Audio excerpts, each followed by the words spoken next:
Fala galera, eu me chamo Arlene e você está no canal Vasco no Mundo. Nesse vídeo falarei sobre mais uma partida desastrosa de ruim do Vasco.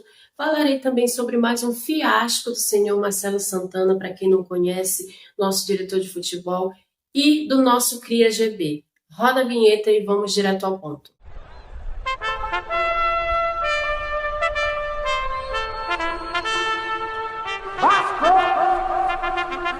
Sem mais delongas, começo falando a respeito da partida desastrosa do Vasco diante do Sampaio Corrêa pela 9ª rodada do Campeonato Carioca.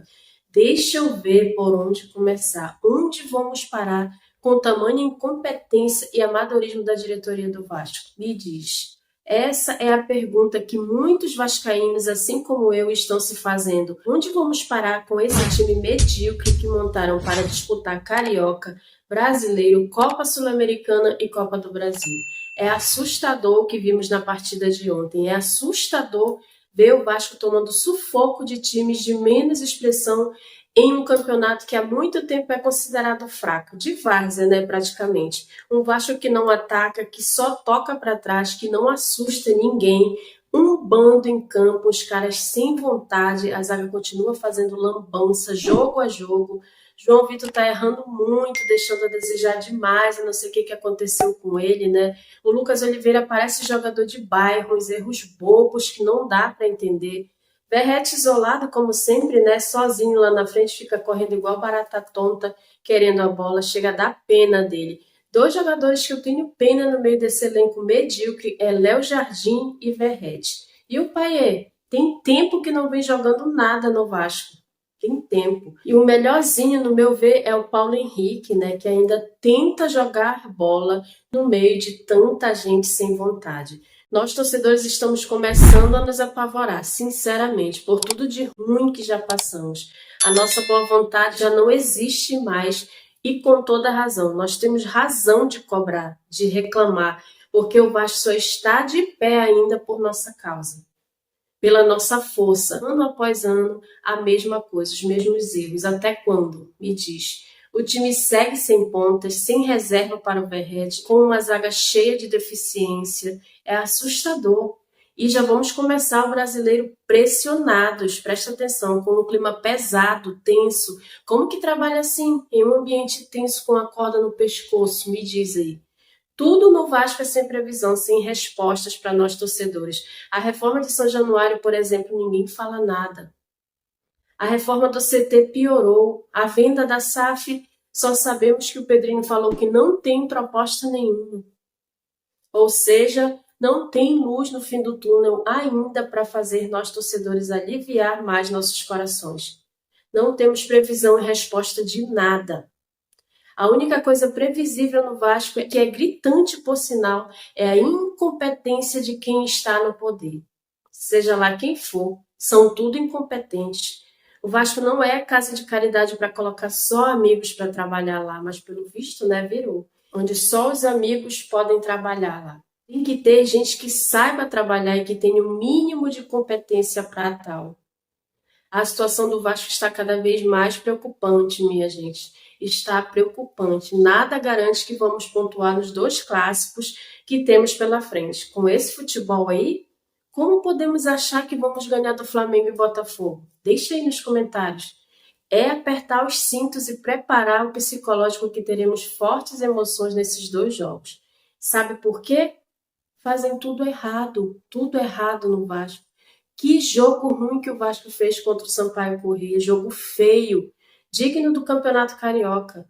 A diferença de investimentos das 2 equipes é exorbitante, mas o Vasco mal conseguia chutar no gol do adversário. Claro que sem tirar o mérito do Sampaio Corrêa, que tem um investimento muito menor que o nosso, né? Mas que conseguiu segurar um empate lá. O menos culpado nesse cenário é o técnico. O cara olha para o banco, não tem um reforço que preste para ele colocar para jogar. Ninguém veloz para mudar a partida, ninguém. É desanimador. Quem vai fazer um bom trabalho sem jogadores de qualidade no elenco? Nem o Guardiola, minha gente. Nem o Guardiola. Vamos cair na real. O banco do Vasco é um lixo. E a nossa cobrança tem que ser sempre em cima da diretoria, pois são eles que têm que nos entregar reforços. E não é apenas um reforço não, precisamos de reforços com S no final. Porque uma andorinha só não vai mudar esse cenário pavoroso que estamos vivendo nesse começo de temporada. Eu estive na partida contra o Fluminense em Brasília, lá no estádio, e confesso que fiquei muito desanimada e triste vendo o Fluminense amassar o Vasco. O Fluminense. O nosso time apático e entregue, que só fez o gol mesmo, nada mais, naquela partida.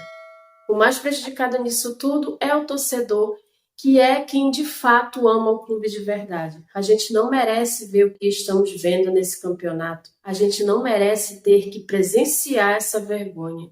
E olha que estamos apenas no começo da temporada. Isso te conforta ou te assusta? É como eu falei anteriormente, apertem os cintos que sábado tem clássico contra o maior rival e depois mais um clássico contra o Botafogo. E vou falar uma coisa para você. Nem fiquei pé da vida por causa do horário que o Flamengo pediu para mudar, por causa disque do calor, né? Eu nem fiquei, porque para mim seria melhor até colocar esse clássico para umas 3h pouca da manhã, para nos poupar de ter que assistir esse futebolzinho de quinta que o Vasco vem apresentando jogo a jogo. Eu espero que eles calem minha boca nesse jogo. Eu vou amar, por sinal, que eles calem a minha boca. Mas o que eu posso dizer para você é aperte o cinto. Infelizmente, não me faz bem falar esse tipo de coisa aqui, mas sou uma torcedora pés no chão, que frequenta estádio, que vai atrás do Vasco, e a nossa realidade até então é triste. É triste. Enfim, vamos mudar de assunto que não tenho mais psicológico para falar da pelada de ontem apresentada pelo Vasco.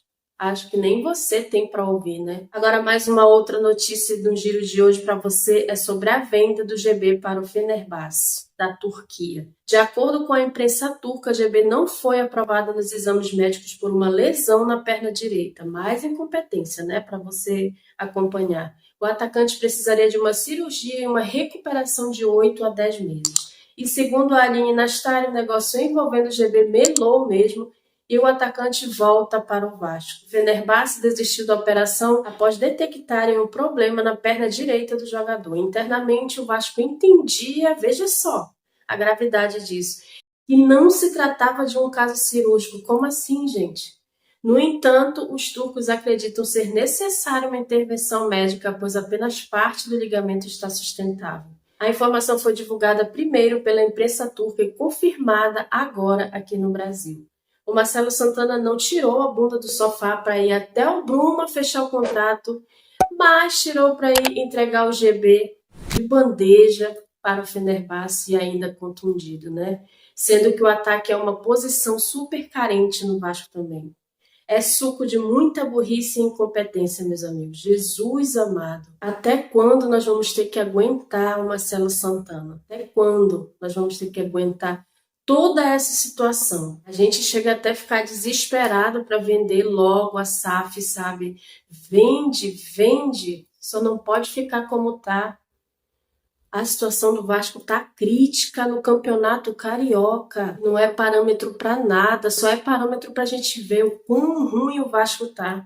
É difícil, é difícil. No mais é isso, você que ficou comigo até o final, deixa o seu like aí, compartilha o vídeo para os seus amigos vascaínos, se inscreva no canal e ative o sininho das notificações para estar sempre comigo quando eu postar novos vídeos aqui. Fiquem com Deus e até o próximo vídeo com mais notícias do nosso Vasco para você. Tchau!